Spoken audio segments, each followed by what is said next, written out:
Number 8, वो ना किसी का बाप है ना बेटा और ना उसकी बीवी है, जो उसे बाप या बेटा बताए या उसके लिए बीवी साबित करे वो काफिर है। इल्मुल अकायद। नंबर 8, वो ना किसी का बाप है ना बेटा और ना उसकी बीवी है, जो उसे बाप या बेटा बताए या उसके लिए बीवी साबित करे वो काफिर है। नंबर 8, वो ना किसी का बाप है ना बेटा और ना उसकी बीवी है, जो उस बाप या बेटा बताए या उसके लिए बीवी साबित करे वो काफिर है।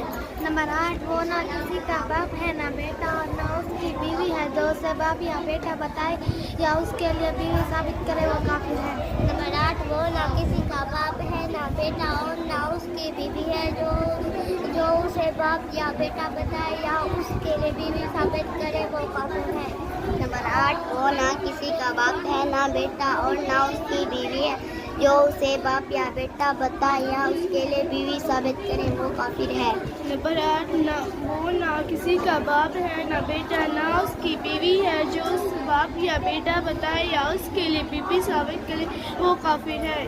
नंबर 8, वो ना किसी का बाप है ना बेटा ना उसकी बीवी है, जो उसे बाप या बेटा बताए उसके लिए बीवी साबित करे वो काफिर है। नंबर 8, वो ना किसी का बाप है ना किसी का बेटा और ना उसकी बीवी है, जो उसे बाप या बेटा बताए या उसके लिए बीवी साबित करे वो काफिर है। नंबर 8, वो ना किसी का बाप है ना बेटा वो ना किसी का बाप है ना बेटा और ना उसकी बीवी है, जो उसे बाप या बेटा बताए या उसके लिए बीवी साबित करे वो काफिर है। नंबर 8, वो ना किसी का बाप है ना बेटा और ना उसकी बीवी है, जो उसे बाप या बेटा बताए या उसके लिए बीवी साबित करे वो काफिर है। नंबर 8, वो ना किसी का बाप है ना बेटा और ना उसकी बीवी है, जो उसे बाप या बेटा बताए उसके लिए बीवी साबित करे वो काफिर है। नंबर 8, वो ना किसी का बाप है ना बेटा और ना उसकी बीवी है, जो उसे बाप या बेटा बताए उसके लिए बीवी साबित करे वो काफिर है। नंबर 8, वो ना किसी का बाप है